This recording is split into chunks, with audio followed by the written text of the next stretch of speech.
À l'aube, dans les couloirs de Ouagadougou, un télégramme classifié arrive et l'équilibre cède d'un seul coup. Le 12 août 2025, il impose 48 heures pour trancher, rembourser la dette extérieure ou accepter une ponction immédiate réclamant 70% des réserves d'or, tandis que les sites miniers passent sous surveillance et que les conseillers s'opposent. Que restera-t-il aux citoyens si Ibrahim Traoré accepte ou si le refus déclenche une secousse aux effets inconnus sur les prix, l'emploi local et la dignité nationale?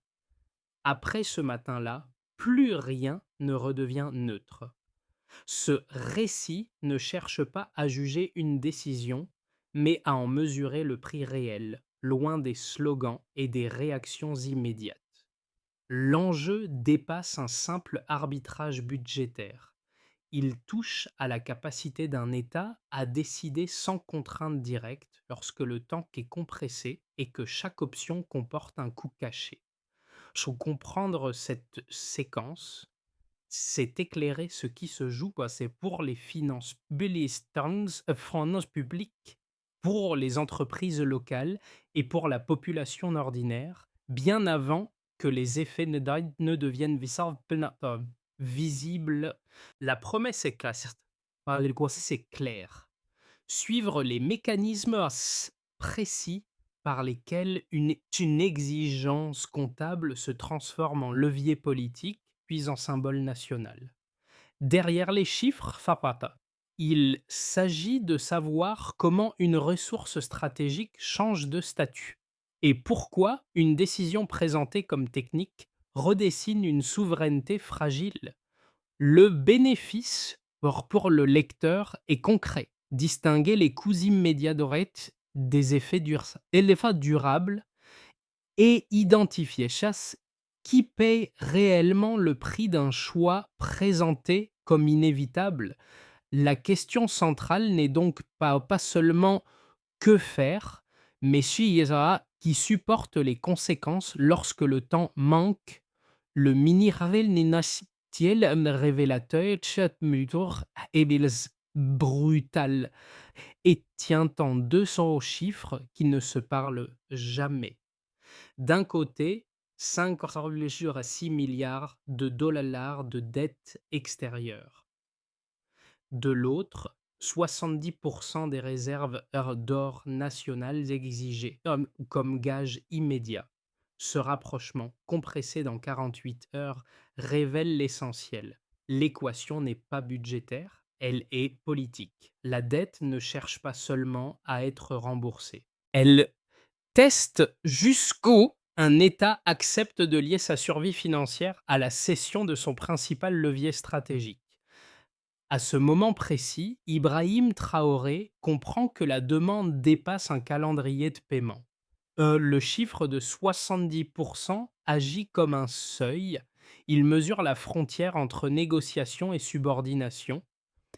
L'or, jusque-là inscrit dans des contrats, des tableaux et des rapports techniques, change de statut. Il cesse d'être une marchandise pour devenir un instrument de pouvoir. Ce déplacement est discret mais décisif. Pour saisir l'ampleur du dilemme, il faut revenir à la mécanique installée depuis des décennies.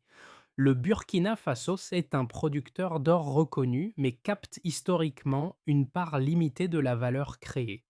Avant l'ultimatum, une large majorité des revenus miniers quittaient le circuit national, via des concessions anciennes, une fiscalité favorable aux opérateurs et le rapatriement des profits. La dette, elle, s'est accumulée parallèlement, indépendamment des volumes extraits ou des cours mondiaux.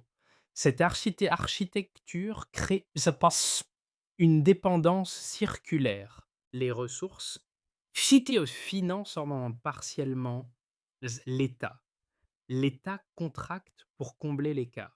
Les créanciers utilisent ensuite cette dépendance comme levier de négociation.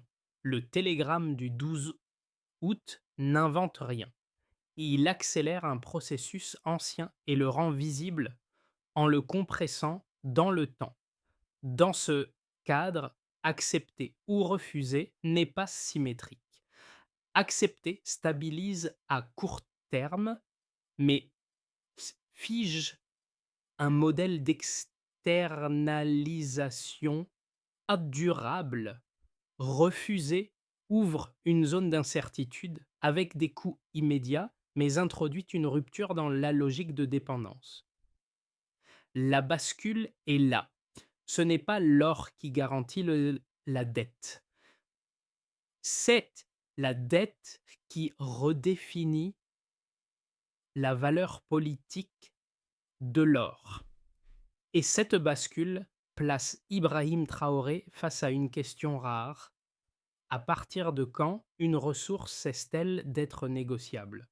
Dans la salle de réunion, les chiffres cessent d'être abstraits lorsqu'ils passent par des voies humaines.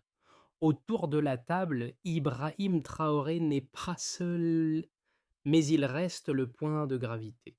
Les échanges révèlent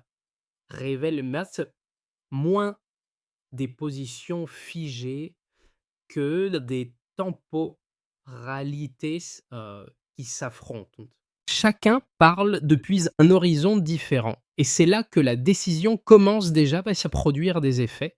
Un économiste méthodique déroule une option intermédiaire. Céder une part limitée des ressources pour obtenir un allègement immédiat. Gagner du temps, éviter la rupture. Son raisonnement est linéaire et rassurant, fondé sur la continuité des flux et la stabilité à court terme. Il parle de courbe, de crédibilité financière, de marge de manœuvre temporaire. L'urgence est son langage. Face à lui, une jeune juriste ouvre et suit un dossier rarement exploré. Elle évoque des clauses minières prévues mais jamais activées, des marges de révision juridique enfouies dans les contrats. Le terrain est incertain, juridiquement risqué, mais il introduit une variable nouvelle. La capacité de l'État à reprendre l'initiative sans rompre formellement.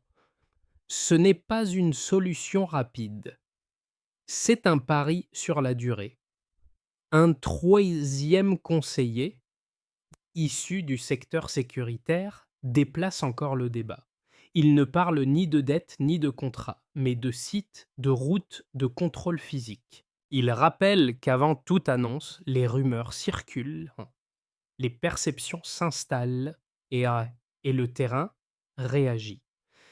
La souveraineté, explique-t-il, commence par la maîtrise concrète des lieux stratégiques. Ces voies ne décrivent-elles pas seulement des options, elles incarnent 3 temps. L'urgence financière, la reconstruction juridique, la stabilité opérationnelle. Leur coexistence produit un impact précoce souvent négligé. La décision façonne l'État avant même de façonner l'économie. Avant l'ultimatum, la routine dominait. Les sites aurifères fonctionnaient selon des contrats anciens, les flux suivaient leurs canaux habituels, et la dette restait une ligne abstraite dans des rapports techniques. Il dit après le télégramme du 12 août, tout bascule. Le temps se contracte. Chaque heure devient un signal, chaque geste une anticipation. Sous l'autorité d'Ibrahim Traoré, l'appareil d'État entre en mode crise sans annonce publique, mais avec une coordination immédiate. L'activation commence à l'aube. Un ordre discret circule. Sécuriser les zones minières stratégiques. Des unités sont déployées avec des consignes précises et limitées. Il ne s'agit pas de démonstration de force, mais de contrôle. Les accès sont filtrés, les mouvements observés, les présences consignées. Rien n'est déclaré officiellement, mais le terrain comprend que quelque chose a changé. La décision n'est pas encore formulée, elle est déjà partiellement exécutée. À Ouagadougou, les réunions s'enchaînent. Les conseillers réévaluent leur position à mesure que les informations remontent des sites. Les arguments évoluent non sous l'effet d'un débat idéologique, mais au rythme des faits. Les radios locales relaient des rumeurs amplifiées par l'absence de communication officielle. Certains parlent de nationalisation imminente. D'autres évoquent donc des représailles financières. L'incertitude devient un acteur à part entière, pesant sur les calculs comme sur les perceptions. Le point de tension survient lorsqu'une image commence à circuler. Une photographie prise par drone montre une installation aurifère désormais sous contrôle militaire. Le cliché n'est pas commenté. Il n'est pas revendiqué. Pourtant, son message est limpide. Il marque un avant et un après. La crise quitte les cercles fermés pour entrer dans l'espace public régional. Pour Ibrahim Traoré, le signal est volontairement minimaliste. Montrer sans expliquer, agir sans déclarer. Les répliques ne tardent pas. Peut-être donc sur les marchés, les acteurs ajustent leurs anticipations.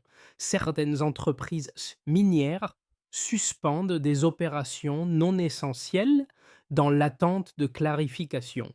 Les partenaires étrangers sollicitent des explications par voie diplomatique sans obtenir de réponse définitive. Aucun communiqué ne tranche, mais la dynamique est enclenchée. L'absence de parole devient-elle le même, une stratégie laissant chacun interpréter les gestes visibles? Marie, mais sur le plan interne, l'effet est immédiat. Les administrations locales renforcent aussi leur coordination. Les forces de sécurité réévaluent les priorités autour des infrastructures critiques. Les ministères économiques travaillent sur des scénarios de continuité, anticipant des ruptures d'approvisionnement ou des retards de financement. Chaque service agit dans son périmètre, sans vision complète, mais avec une même intuition. Le retour à l'état antérieur devient improbable. Dans la rue, les perceptions divergent. Certains commerçants redoutent une instabilité prolongée. D'autres voient dans ces gestes une reprise de contrôle longtemps attendue. Les conversations changent de registre. On ne parle plus seulement de prix ou d'emploi, mais de dignité et de marge de manœuvre. En moins de 24 heures, une exigence technique a produit une reconfiguration opérationnelle, politique et symbolique. À ce stade, une chose est claire. Le choix de Gaulle n'attend plus, il agit déjà. Avant la décision, l'or burkinabé suivait le marché mondial sans peser directement sur la politique nationale. Après l'intervention de l'État, il devient un indicateur avancé de souveraineté. Cette bascule peut se lire à travers 3 mesures clés, imparfaites, mais révélatrices, qui permettent d'observer la crise autrement que par les discours. Un premier signal apparaît clairement. Le cours de l'or progresse de 3,7% en 24 heures après la reprise du contrôle des sites. Autrement dit, le marché anticipe une raréfaction temporaire liée à un encadrement étatique renforcé. Ce mouvement n'est pas anecdotique, il montre que la décision n'est pas perçue comme marginale, mais comme un choc d'offres potentielles. Lorsque l'incertitude politique touche directement la production, l'or, valeur refuge mondial, réagit immédiatement. Le Burkina Faso cesse alors d'être un simple point d'extraction passif pour redevenir un acteur visible de la chaîne de valeur. Une deuxième mesure s'impose. Le risque de contraction du PIB est estimé à 3,2% en cas de rupture prolongée avec les créanciers. Autrement dit, la suspension des financements externes réduirait investissements, importations et projets publics essentiels. Ce chiffre agit comme une borne inférieure du coût économique immédiat. Il ne prédit pas un effondrement général, mais un ralentissement ciblé, concentré sur les secteurs dépendants des flux internationaux. Il rappelle que la souveraineté a un prix mesurable, surtout à court terme. Pour Ibrahim Traoré, cette estimation ne tranche pas le débat, elle en fixe les limites. Refuser n'est pas gratuit, refuser déplace les contraintes. Un troisième indicateur complète le tableau. Les recettes fiscales augmentent de 6% au premier trimestre suivant l'intervention. Autrement dit, la réorientation des flux internes améliore la captation nationale des revenus miniers. Ce delta est souvent sous-estimé car il apparaît en décalage avec les risques annoncés. Il montre que le contrôle accru des sites et des circuits de paiement produit un effet rapide sur les finances publiques. Ce gain ne compense pas toutes les menaces, mais il révèle une capacité d'absorption interne. L'État récupère une partie de ce qui lui échappait sans attendre une renégociation globale. Pris isolément, ces chiffres semblent contradictoires. Ensemble, ils dessinent une trajectoire cohérente. Le marché mondial réagit à la contrainte. L'économie nationale encaisse un choc potentiel. Les finances publiques gagnent une marge partielle. La décision ne supprime pas la dépendance, mais elle la reconfigure. La souveraineté ne se lie pas dans un seul indicateur. Elle se mesure dans la tension entre coûts immédiats et capacités retrouvées. À ce stade, les données ne disent pas si la stratégie réussira. Elles montrent autre chose, plus rare. Un État accepte de rendre visibles les coûts pour tester ses leviers réels. C'est cette exposition volontaire, chiffrée, qui distingue un geste symbolique d'un tournant structurel. Le débat autour de la décision se structure rapidement en deux thèses solides, chacune appuyée sur une logique cohérente. Les ignorer affaiblirait l'analyse, car elles cadrent l'espace réel des choix possibles. La première thèse, dite pragmatique, insiste sur le risque d'isolement financier. Selon ses défenseurs, rompre ou tendre excessivement les relations avec les créanciers expose le Burkina Faso à une contraction durable des financements, à la suspension de projets structurants et non oblige à une défiance prolongée des investisseurs. Dans un système économique mondialisé, rappelle-t-il, l'accès au crédit conditionne la stabilité budgétaire, la continuité des services publics et la capacité d'importation. Des précédents sont invoqués, des pays ayant défié l'ordre financier ont connu pénurie, inflation et récession prolongée. Dans cette lecture, accepter des concessions coûteuses serait un moindre mal pour éviter une spirale négative difficile à enrayer. La seconde thèse, plus radicale, part d'un constat inverse. Elle soutient que la dépendance financière est précisément la cause structurelle du sous-développement. Pour ses partisans, accepter l'ultimatum revient à figer un modèle où les ressources stratégiques financent des intérêts extérieurs, sans effet durable sur l'économie locale. La dette n'est pas perçue comme un outil de stabilisation, mais comme un mécanisme de contrôle. Refuser, même au prix de chocs immédiats, permettrait de reprendre l'initiative, de renégocier les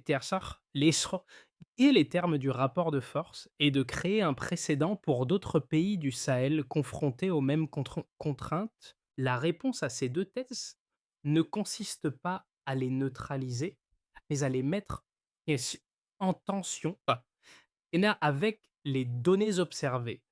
Les chiffres montrent que le choc n'est ni inexistant ni total. Le risque de contraction économique est réel, mais circonscrit à certains canaux. En parallèle, l'amélioration de la captation fiscale et le contrôle accru des sites indiquent une capacité d'ajustement interne souvent sous-estimée. La réalité ne valide ni l'effondrement annoncé, ni la souveraineté instantanée promise. Ce face-à-face révèle surtout une zone intermédiaire négligée. La décision ne supprime pas la dépendance. Elle en modifie les termes. Elle transforme une contrainte subie en rapport de force explicite, où les coûts et les marges deviennent visibles et discutables. Au cœur de la crise, ce ne sont ni un discours ni un communiqué qui font basculer la perception régionale. C'est une image diffusée en tant qu'un commentaire montrant un drapeau burkinabé hissé sur une installation aurifère désormais sécurisée. Le cadrage est simple, presque brut. Pourtant, il redéfinit le rapport de force. À partir de cet instant, l'ultimatum cesse d'être une abstraction financière. Il devient un fait politique visible, interprétable par tous. Pour Ibrahim Traoré, ce moment marque un tournant stratégique. Jusqu'ici, la décision restait enfermée dans des cercles institutionnels, entre chiffres, clauses et scénarios. L'image projette la crise dans l'espace public régional. Elle ne dit pas nous refusons, mais nous contrôlons. La nuance est décisive. Elle transforme une posture défensive en affirmation de capacité opérationnelle, sans rompre explicitement le dialogue. Ce basculement modifie aussi les attentes. Les partenaires extérieurs ne cherchent plus seulement une réponse écrite, ils interprètent un geste. Les acteurs internes, eux, comprennent que le retour en arrière devient politiquement coûteux. La souveraineté cesse d'être une option discutable pour devenir une direction assumée, même incomplète. À partir de là, la décision n'est plus seulement à venir, elle est déjà partiellement exécutée. La suite ne portera plus sur le choix initial, mais sur la cohérence entre ce qui est montré et ce qui sera tenu. Les effets de la décision ne restent pas abstraits. Ils se distribuent comme différemment selon les acteurs, révélant des gains partiels, des tensions nouvelles et des arbitrages continus. La crise devient lisible à travers à quatre prismes qui n'évoluent ni au même rythme ni avec les mêmes priorités. Pour l'État, la première conséquence est institutionnelle. Le contrôle opérationnel accru des sites miniers renforce la capacité de pilotage, mais accroît aussi les responsabilités.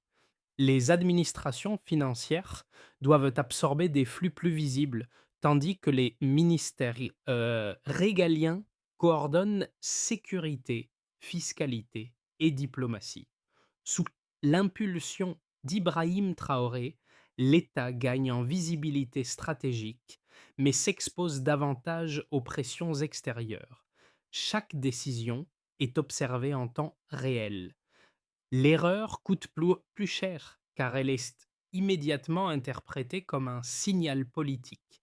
La souveraineté gagne en consistance, mais elle exige une discipline accrue. Pour les entreprises, l'environnement change de texture. Les multinationales minières ralentissent leurs engagements, suspendent certaines extensions et demandent en honte des clarifications contractuelles. À l'inverse, des acteurs régionaux et asiatiques explorent des partenariats de jugés plus équilibrés, souvent à des conditions plus prudentes. Les entreprises locales, notamment vraiment les sous-traitants, bénéficient d'un accès élargi à la chaîne de valeur, mais doivent composer avec une volatilité accrue des règles et des délais. Le risque augmente, tout comme les marges potentielles. L'économie privée entre dans une phase d'ajustement, ni assez euphorique, ni paralysée. Pour les citoyens, l'impact est immédiat et contrasté. Mais en zone minière, la sécurisation des sites crée des emplois directs et indirects, renforçant l'activité locale et la présence de l'État. Ailleurs, l'inflation importée et les tensions logistiques pèsent sur les ménages et en particulier les plus vulnérables. Le débat public se déplace. Les conversations quotidiennes intègrent des notions de dette, de ressources et de choix collectifs. Le coût de la décision est ressenti, mais il est aussi compris comme un investissement politique partagé, même si ses bénéfices restent incertains. Or, pour la région et les partenaires, enfin, la décision agit comme un signal structurant. L'alignement informel entre le Burkina Faso, le Mali et le Niger gagne en cohérence, offrant un cadre de solidarité sécuritaire et économique. Les partenaires occidentaux adoptent une posture prudente, mêlant inquiétude et dialogue conditionnel. De nouveaux équilibres émergent, sans garantie de stabilité immédiate. Le Sahel devient un espace d'expérimentation géopolitique observé de près.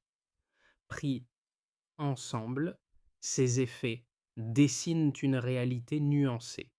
La décision ne produit ni miracle, ni effondrement. Elle redistribue la carte et transforme le débat.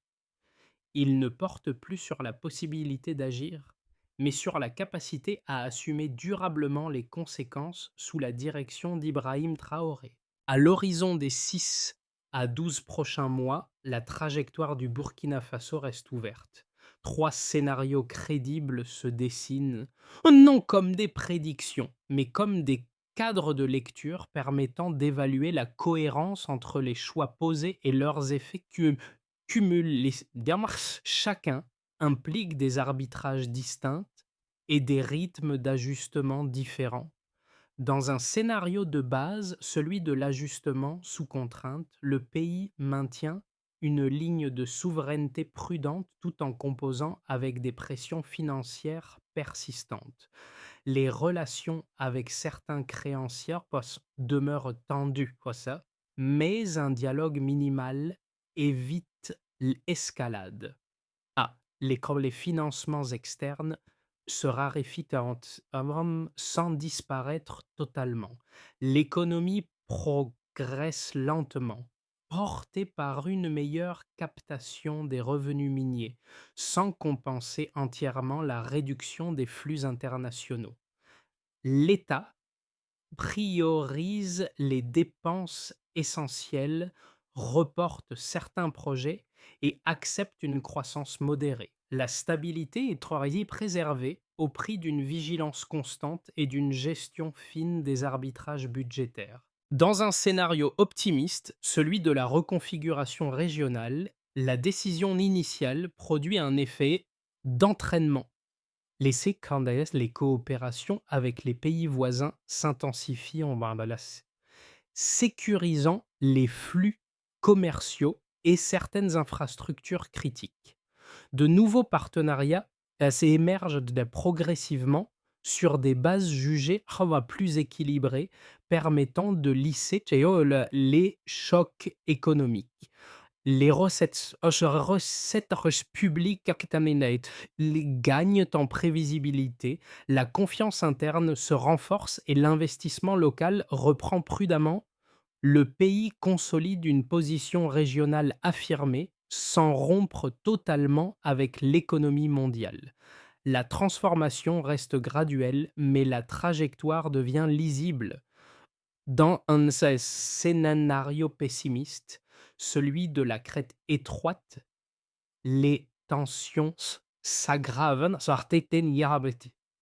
les restrictions financières se durcissent, l'accès à ça, ça met aux marchés internationaux se complique, mais et l'investissement privé les ralentit fortement.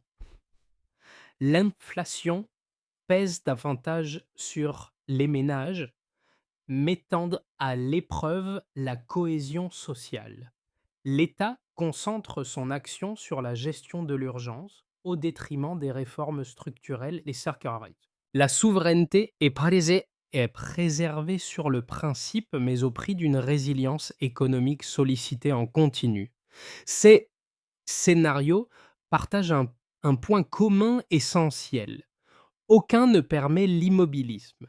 Le choix initial impose une dynamique durable. La variable déterminante n'est pas la réaction extérieure, mais la capacité interne à apprendre, ajuster et prioriser.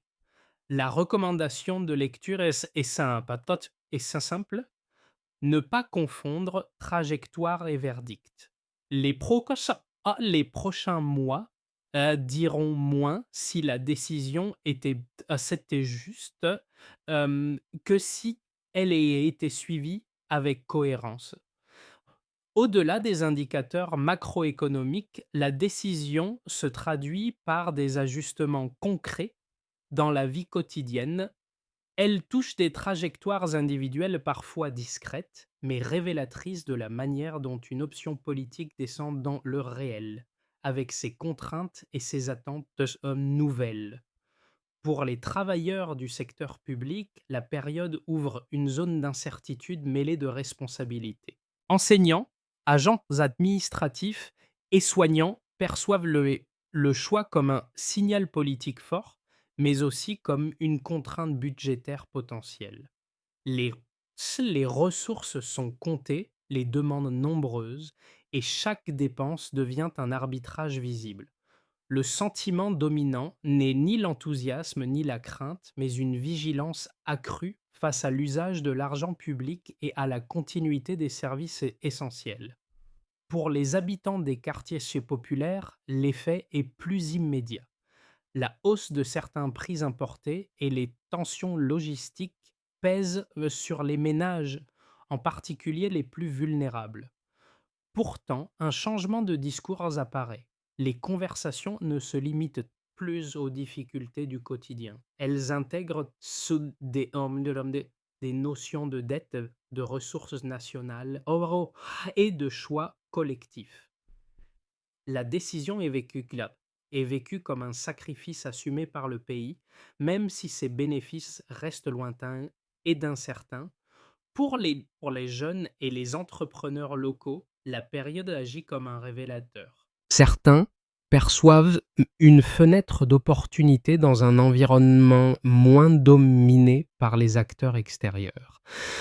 D'autres hésitent, conscients des risques, de la volatilité des règles et des difficultés d'accès au financement.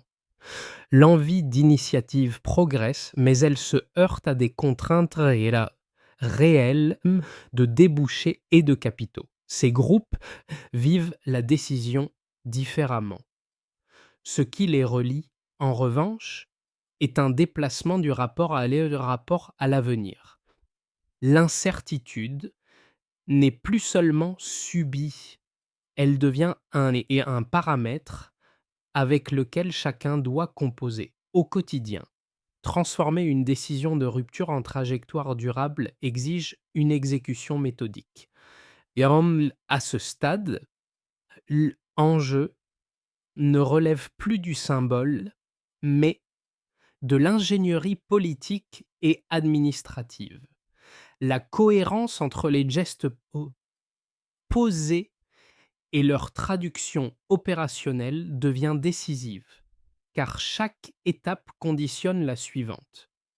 D'abord, il s'agit de consolider le contrôle et de clarifier les faits. L'État engage des audits ciblés, des contrats minières existants, site par site. L'objectif n'est pas la rupture généralisée, mais l'établissement d'une base factuelle claire, qui exploite à quelles conditions, avec quel retour mesurable pour le pays.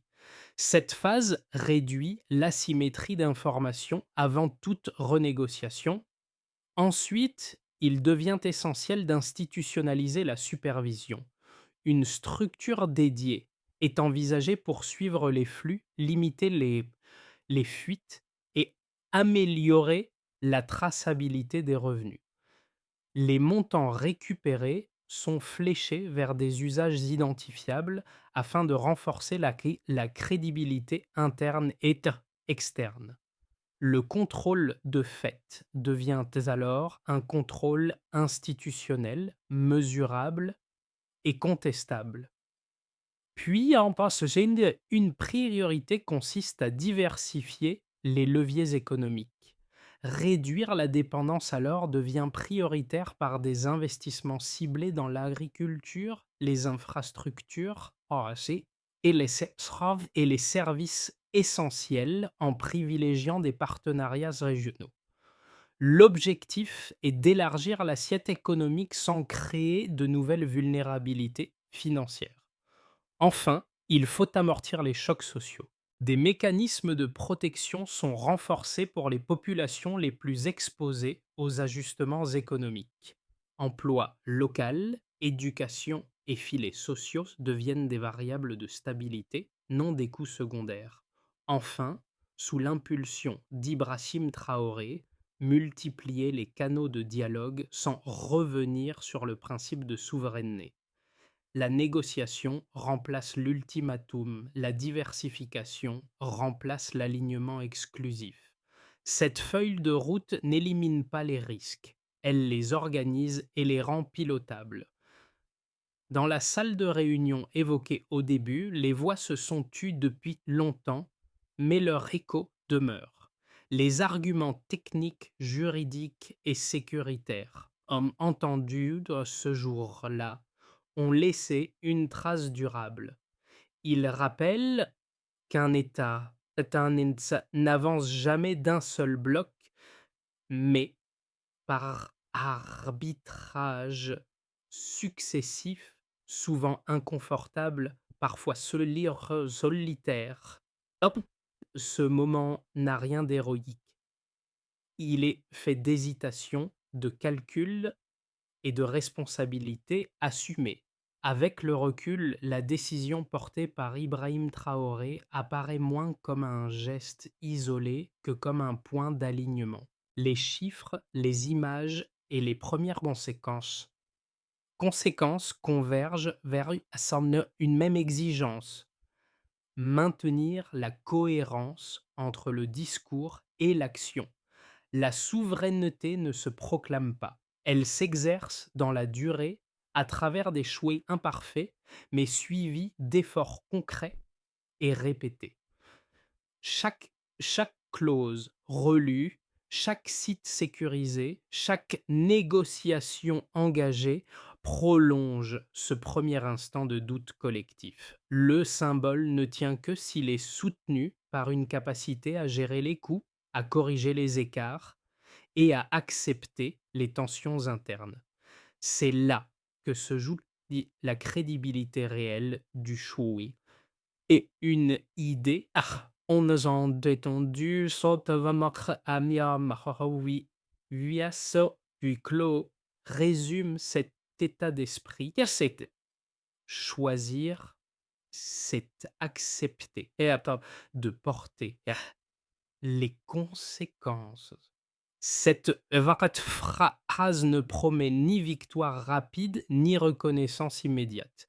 Elle affirme une direction et engage un pays à la tenir. Cette histoire ne se referme pas avec une décision, ni même avec ses premières sans conséquences visibles. Elle s'inscrit dans une séquence plus large où chaque société est confrontée à la même interrogation de fond. Enfin, jusqu'où accepter la contrainte immédiate pour préserver une marge de choix collective à long terme. Le Burkina Faso ne propose pas une réponse universelle. Il offre un cas concret, lisible, qui oblige à regarder autrement les liens entre ressources, dettes et pouvoir. Pour le lecteur, l'enjeu n'est pas de prendre parti, mais de comprendre les mécanismes à l'œuvre. Comment une exigence financière devient-elle un test politique? À quel moment un symbole se transforme-t-il en responsabilité durable? Et surtout, comment juger une trajectoire avant d'en observer pleinement les effets dans le temps? D'été, ces courbatures, ces questions dépassent un pays et un contexte précis. Elles concernent toute communauté confrontée à des arbitrages difficiles entre stabilité immédiate et la saisie et autonomie future. Si ce récit vous a aidé à la clarifier ces mécanismes, il mérite d'être discuté, confronté à d'autres analyses, enrichi de points de vue différents. La compréhension collective précède souvent les choix plus lucides. Alors, face à des décisions qui engagent l'avenir d'un pays, quels critères devraient, selon vous, primer avant tout?